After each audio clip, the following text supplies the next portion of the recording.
Hi guys, thanks for watching my video here on YouTube.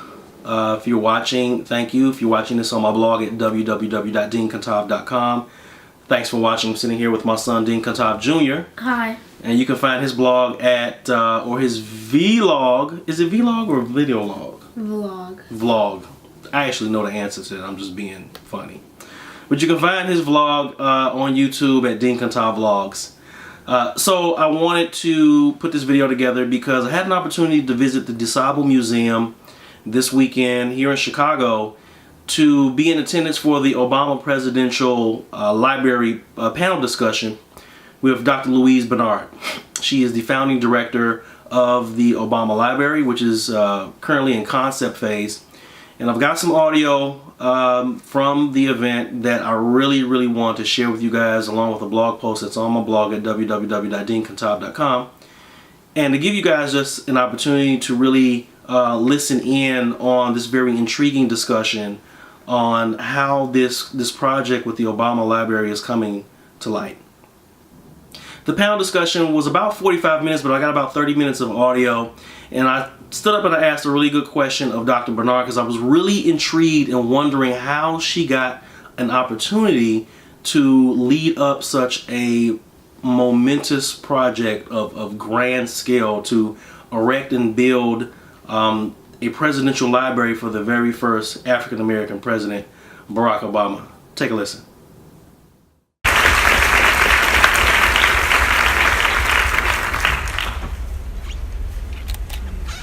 Hi everyone, thank you for coming out in the rain.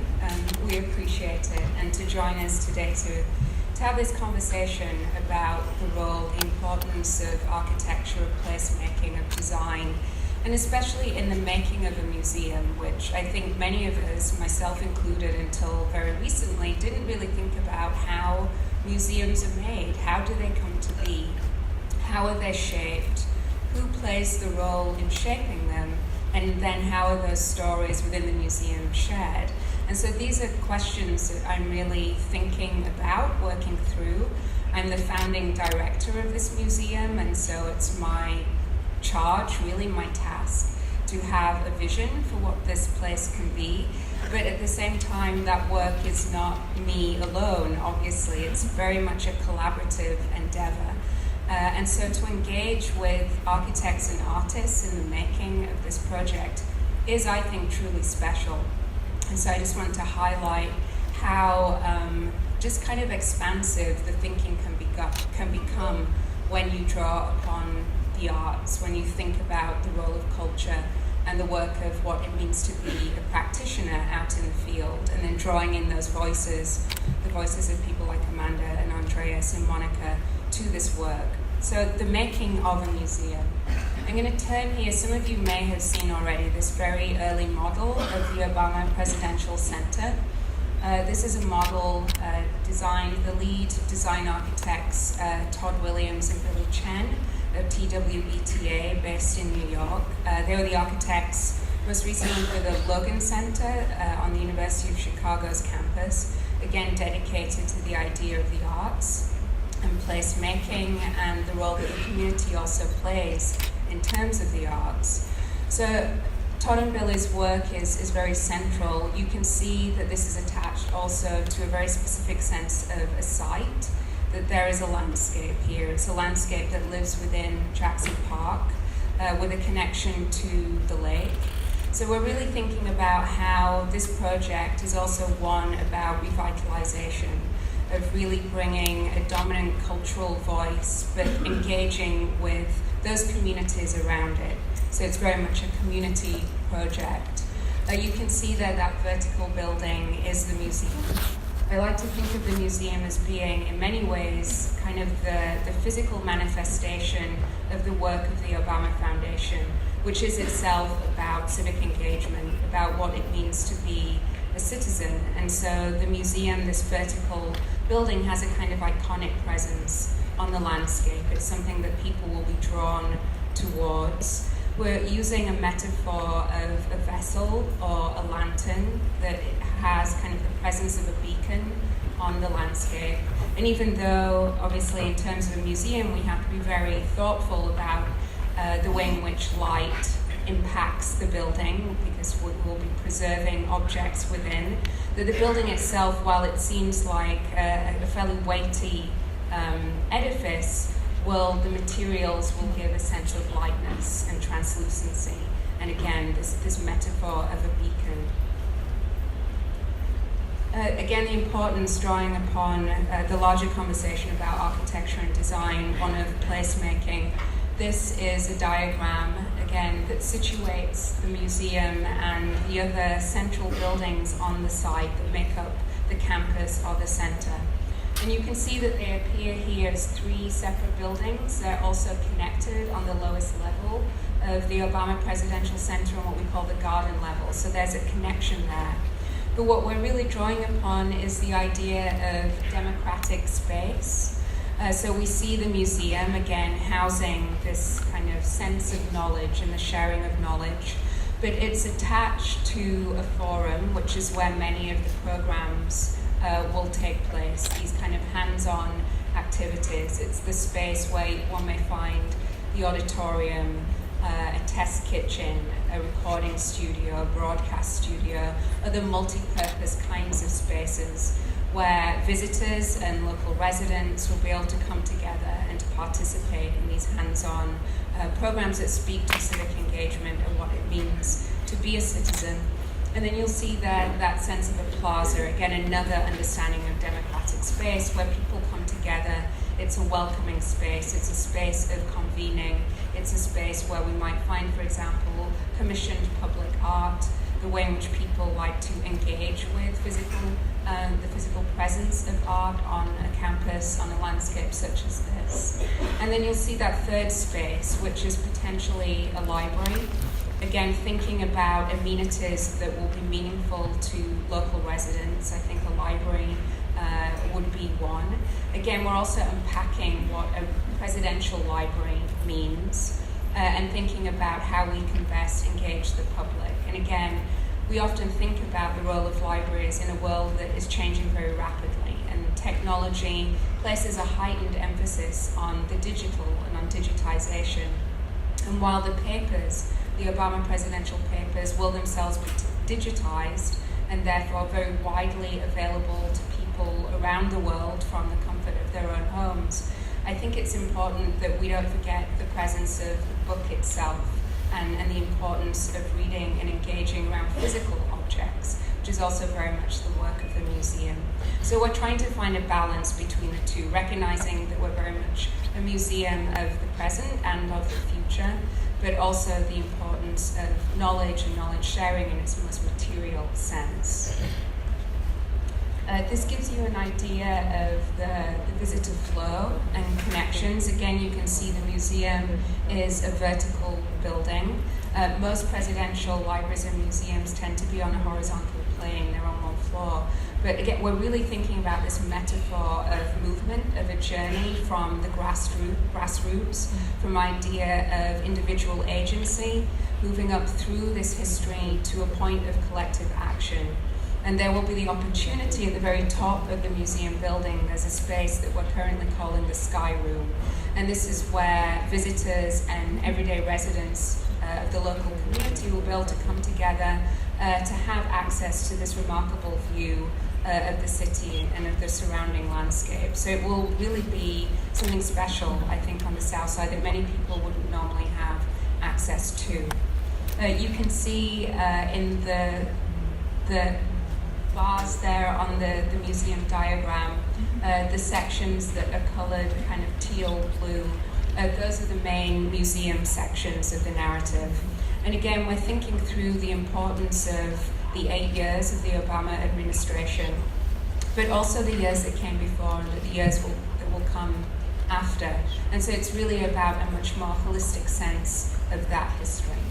You can see the role of the forum, the idea of collective action, of bringing people together around programs, and then a third space of engagement, potentially a library. Storytelling is absolutely central to any museum experience, the idea of narrative.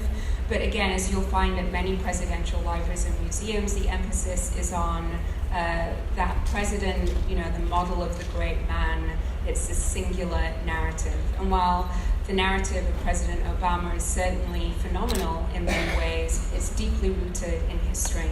And so we really want to think about the history out of which that watershed moment, the inauguration of the first African-American president, came to be.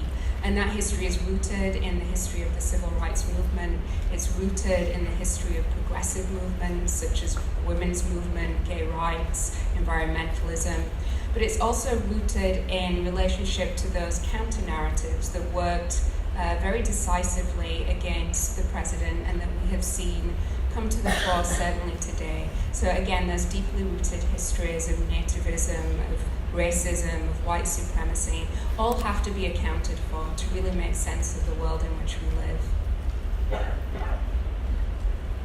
And then finally, I just want to speak to the idea of the museum itself, really as a place of stewardship, that we are housing and preserving artifacts that will be maintained for future generations, and the importance of the object, of coming to this place and being able to commune in a way with individual objects that themselves tell a story.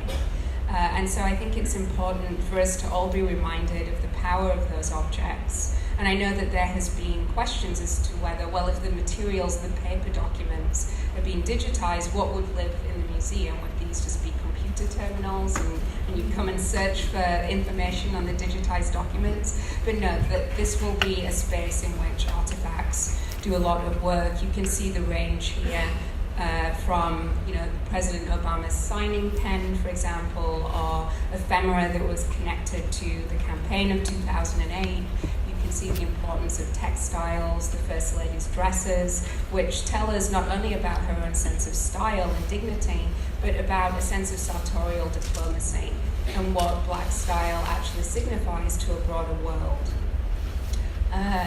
Again, the Nobel Peace Prize, for example. So you can really see the richness, the wealth, and how that connects to larger stories, larger storytelling. So that is the museum, kind of in a nutshell. It's just a very brief overview, and we're happy, obviously, to talk more about the process, how this all happens, how it comes to be, the work that goes into designing a presidential center. And again, I think it's important to know that this will be the first truly urban presidential center rooted in Chicago, that this particular story that it tells could really only have been born out of Chicago. And so we want to be very cognizant of that work and that history. Thank you.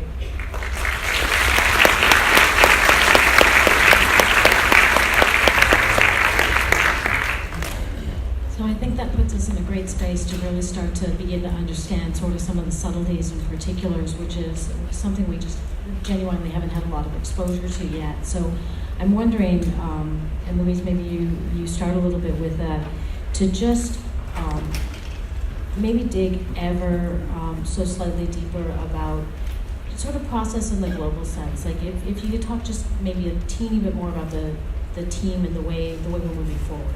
Yes, certainly. So, and I should also emphasize that the museum project itself is still in the very early stage of design. It's in a phase that we call concept. It's literally the conceptual understanding of what this project could be.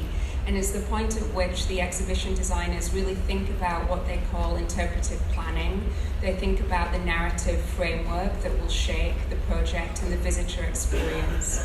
And then in the later phases, in schematic design and design development and final design, we move really into the details, and so really identifying the key topics and themes and stories, the artifacts that will go alongside to illustrate those stories, all of the media, the soundscape components that will really make the experience not simply what one would read in a book. It's really translating text into a physical experience, a physical journey. So in terms of the team itself, I'll just speak very broadly. There are the architects I mentioned, Todd Williams, Billy Chen, and their associates, and all of the sub-consultants that support that work. And then the exhibition design team is made up of an interdisciplinary group of people.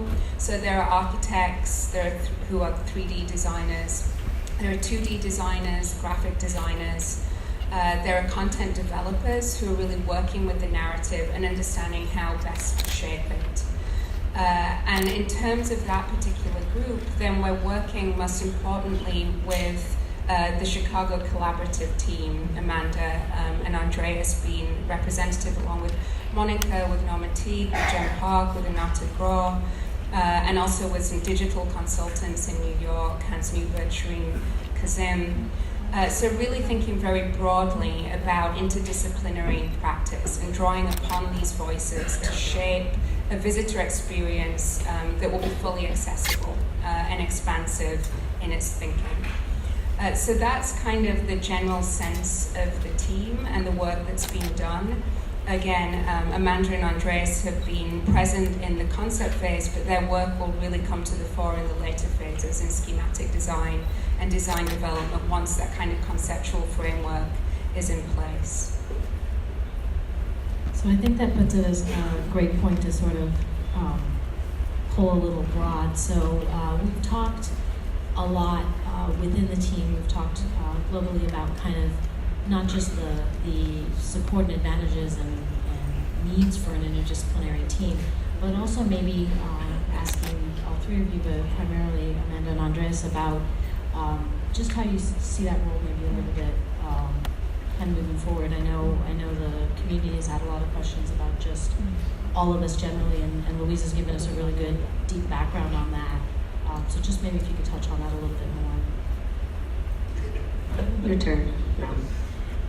We're joking because we talk like every other here in St. Louis. No, but actually, quite seriously, that's it's a kind of surreal moment to be in. As I mentioned when I started talking, we studied architecture that I practiced for a number of years, and so in many ways, this project is no different than any design project that you take on. And then in many ways, it's like the ultimate project you could ever imagine for yourself. I was just speaking yesterday to my high school classmates about my thesis, which was about 63rd Street from Western to Stony Island, and it was about whether architecture could create social change. So I had forgotten that, I don't know how, and my classmate reminded me now 25 years later, right, that I've come full circle in terms of living out my thesis. So for me, the idea that this type of team couldn't have existed 25 years ago, it wouldn't be part of the design profession, and that the need for the multitude of voices that will be at the table also couldn't have existed before something like this, and that this to me signals a way in which things will have to continue to be. So it's super exciting, but it's also a little bit daunting because it hasn't been done before, right? In this way of inclusivity and really trying to figure out how to leverage all of these voices, but at the same time, for the first time, acknowledging that people have multiple voices. So, we're architects, we're artists, we're community, we're Southsiders, we're Black, we're, like all of those things now become assets when at some point in my life they've been told to me to be deficits, right? So for me, I think just knowing that this is a kind of pioneering moment to even think about what it means to be called a creative collaborator or to be the part of the force that shapes that is extremely powerful, right? And that this is the kind of project I want to have to struggle through that understanding.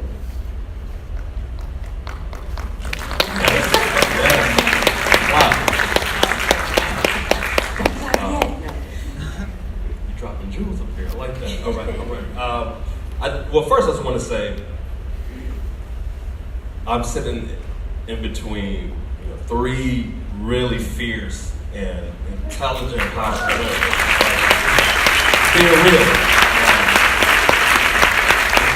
And the fact that, our team is very diverse, very diverse, and led by women is that's unheard of in design. And I think you all may not know that, but that's the case.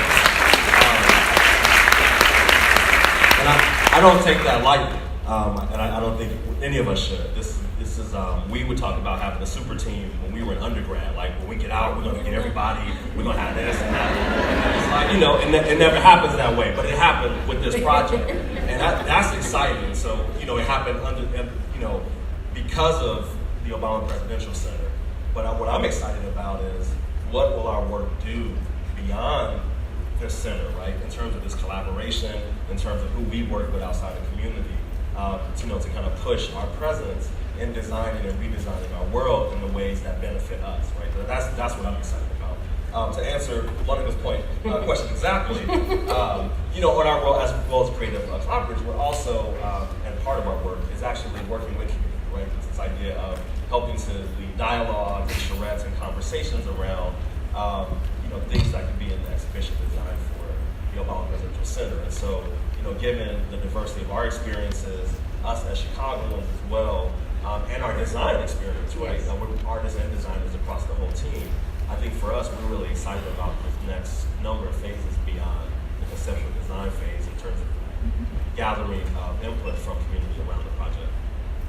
Can I just add as well, Monica? I think one of the things that is also striking for me in terms of working with a kind of locally based Chicago collaborative team is that they are themselves all teachers. They're all pedagogues. They're at once artists and designers as architects, but also teachers. And I think bringing those skill sets together is remarkable in and of itself as well. And so much of the design process that we want to work through will itself be a teachable moment, and bringing in different groups in terms of sharing that, in terms of pedagogy, I think is just really important.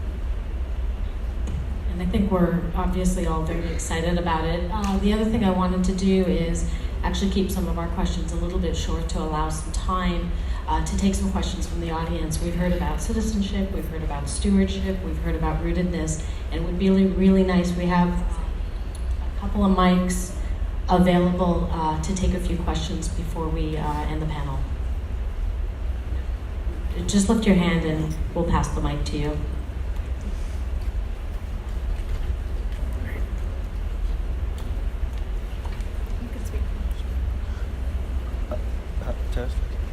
And just tell us your name when you start.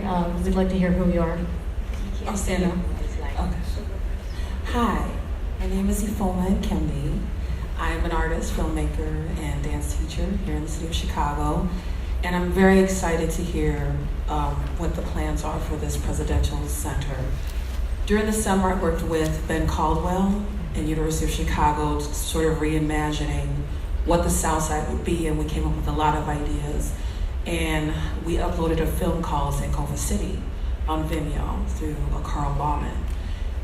Our biggest thing was to make sure there's entrepreneurship opportunities for youth and for the community, to learn how not only to build their businesses, but to have ownership in their businesses. And so can you speak to that as a possibility as part of the center, or whether it could be included? I want to say one thing really quick and then pass it over, is that one of the things that's really important about the work that's happening on the South Side is many of us are actually involved very globally with a lot of the issues that you're speaking to. So I think one thing we had talked about is the fact that part of our process, part of our role is actually to highlight things like entrepreneurial centers and youth programming that is occurring outside of even just the Obama Presidential Center itself. So just as an aside, I'd be happy to share some of those resources, and that's something that we're all happy and willing to do. I'm just going to say, so as I said, we're early on, so we're still kind of understanding that. So our primary role through design, though, and exhibition design in particular, is that we're one portion of this larger vision, right, that has to do with a lot of the things that you're talking about. So our focus is also on pushing those types of ideas through design. So while we're at the table, and it's nice to be at the table to be able to express some of those same sentiments to the larger foundation or the larger team that's working on the vision of how this would work out in programming or in other capacities, that's not our central role. So it's great that, we're there and they're like, what do you think?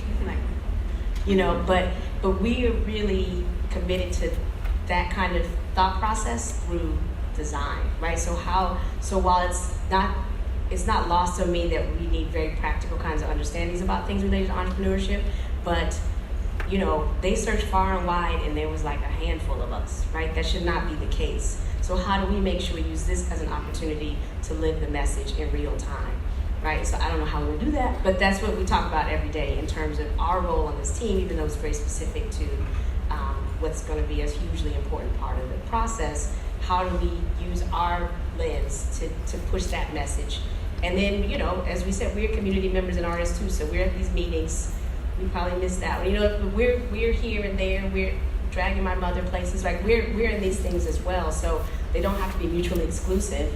But I think to Monica's point, it's important to know that we're thinking about those things both within this project and outside of it. And that can only, for me, only help strengthen the way we kind of understand it. I'll just say one quick thing that my two sons are here. Shout out to them, Israel and Eastside.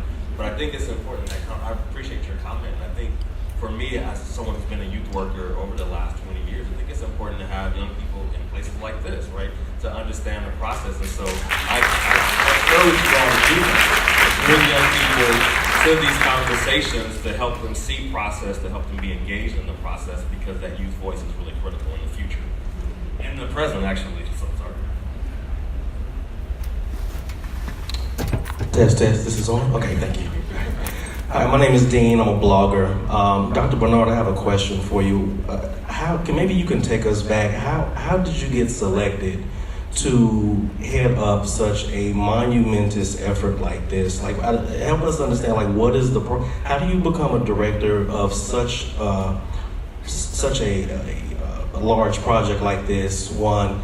And two, I think the initial remarks I heard, I want to maybe help the audience understand, it is the focus or the theme, overarching narrative of the Obama Museum, is it kind of like a liberal versus conservative in terms of the values that are reflected by the building of this project, or is it all inclusive? Because I heard all inclusive, but I do understand that the overarching theme of Obama and his rise really hinges off of liberal values, which is, like you all said, inclusivity, healthcare for everybody, the liberal values that he ran on versus conservative. Is it a kind of a versus narrative, us versus them narrative that this museum is trying to project, or is it everybody, both conservative and liberal?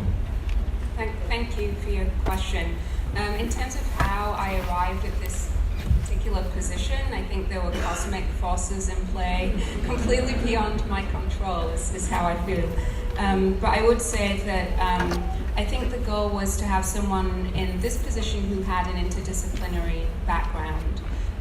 So I came through a various kind of interdisciplinary academic background. I had taught, I had worked as a curator, I'd been an exhibition designer, I'd worked at both special collections and the public library. And so I think my own kind of academic training and background and then various experiences, having worked also on developing the National Museum of African American History and Culture, which is itself a kind of monumental undertaking. I was but a small cog in a very large wheel in terms of the vast team that produced that museum. But the experience was life-changing for me, and I think led to this particular position. So hopefully that answers your question. And then to the narrative itself, there isn't a versus kind of presence within the narrative. It's not liberal versus conservative, so to speak, but it does put that broader history in context. So I think in terms of understanding President Obama's own political background, his particular approach to some of the key issues of our time, for example, healthcare or climate change or gun control, that we have to be very cognizant of what that history is and to place it in its rightful context. But it also means understanding, I think, the other side of the coin, which for those of us who may come out of a particular progressive thinking or a progressive background, it's not always easy to understand the other side. And I think one of the driving forces of the Obama presidency was to attempt to engage across difference and to understand all of the social forces that impact this country in different ways for different people. So there is an inclusivity in the narrative and the importance of the history itself.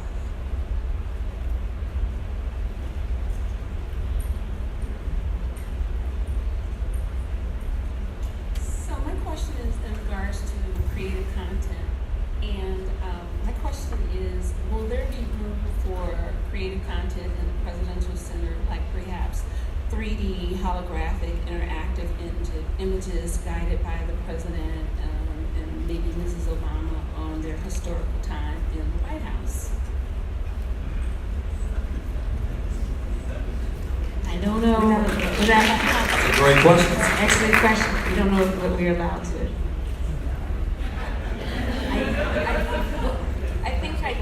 I think it's safe to say that we will draw on all of the technologies that make sense to tell the story.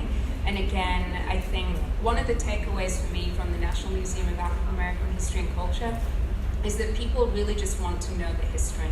And I think it's important that we not be distracted by bells and whistles, and also there's something about technology, and as much as there's an obsolescence naturally built into it, technology ages very quickly. It also breaks, and so there's just the pragmatics of maintenance as well as cost. But I think we do want to engage people in the present and also future generations, that it has to feel exciting and invigorating for them. So if holograms are the way to do that, then we'll do it, but also in terms of design, it's also about testing and having conversations with people, with groups like yourself, about what you want from a museum experience, what you find meaningful, what might work best for different kinds of users. And I think we also have to ensure that it's fully accessible for people of all abilities. And so I think being very aware of ADA compliance of the American Disabilities Act is something that also shapes our thinking. So we're also thinking about what's called universal design, which means using design to reach people regardless of their abilities. So maybe the technology will help us to do that. But that's something we'll be learning about as we go along. You're welcome. We can't see where the mic's going, but if we can take the next question. Hi, my name is Ndidi Okapu, and I work with the Chicagoland Shura Council. It is a nonprofit that is a council of Muslim African American organizations across the Chicagoland area, and also write on occasion with Muslim Journal newspaper. I'm a community organizer in Black and Brown communities and Muslim communities, and also work in civic engagement nationally on their behalf. So my point really today was that there have been many impactful ways that President Obama, even before becoming a president, right, and between his organizing, his senatorial work, has touched communities in pivotal ways. And there's pivotal stories that really should be shared that could potentially get missed, depending upon how good your outreach is for your content team.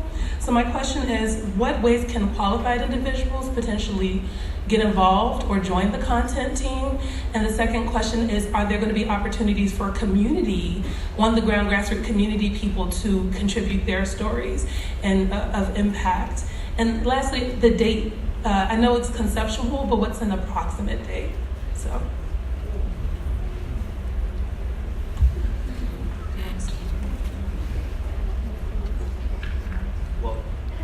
I'll just jump in.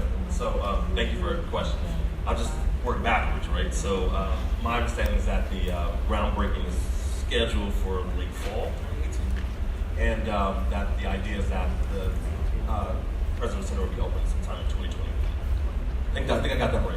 Yeah, the end of 2021. Yes, end of 2021. So that's kind of that piece of it. I think in terms of other, in terms of how do you capture other stories, I think, well, I don't want to misspeak, but I think one is that this would be sort of a living museum as well. So we're at the point where we're just getting it off the ground and thinking about what goes inside, but we are thinking about ways that stories can be captured within the museum on a sort of live basis and thinking about it for the future. So that's kind of one piece of it. And the other part is through our work in community over the next several years and doing prototyping, testing, and gathering input, these are ways to sort of also capture those stories as well. And so I think for us, it's like being here to like this, acknowledging who you are and your connections are ways to kind of get involved for us. And so we're excited about that. But we don't have anything concrete right now in terms of that, but that's something that we're working on. I think we have time to take one more question.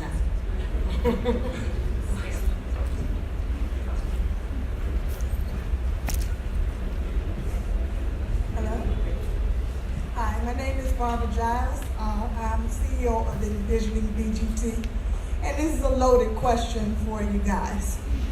So, I work with Mark Allen of the National Black Wall Street, who worked with Obama during his campaign time.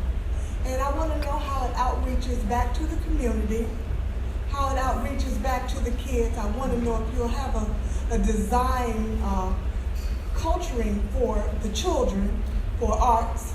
And also I want to know how it's going to impact like the homeowners, because we're in a crunch, as you know, financially.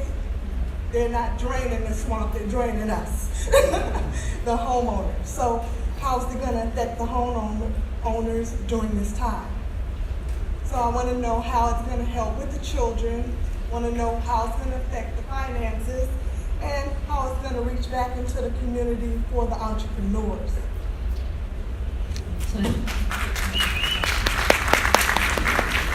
So I think that's a very important question, and I think there's sort of two parts to that. I think one part is to guide back to some of the leadership and citizenship and youth training that's already started in advance of the physical building, and that while we can't answer it as detailed as others on the team.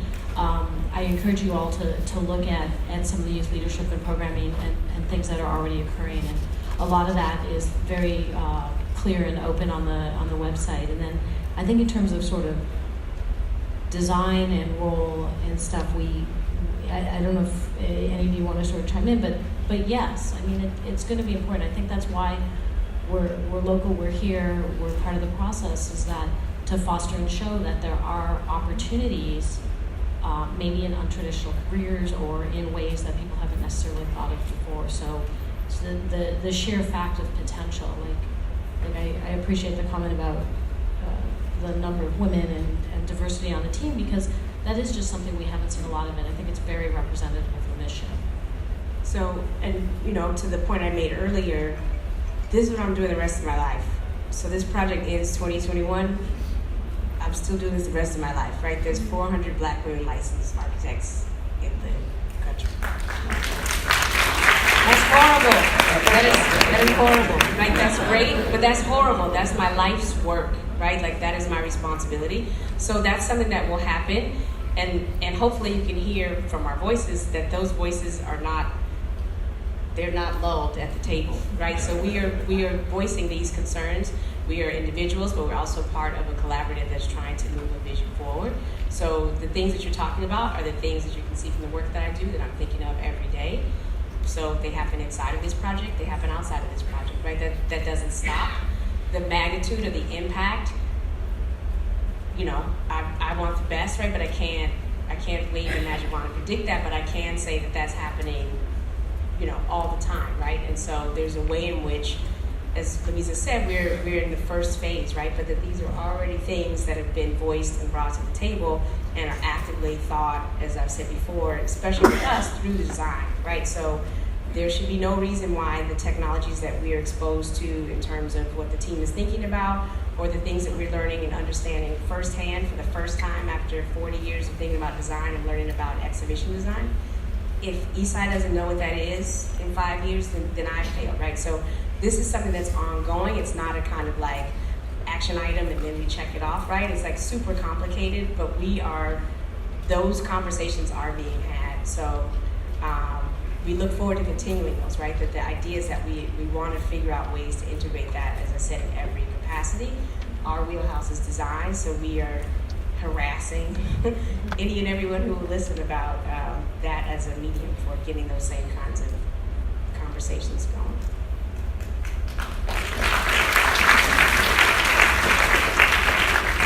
So I know we have more questions, but I also want to be respectful of everyone's time. So if we could do a round of applause for all of you for coming out.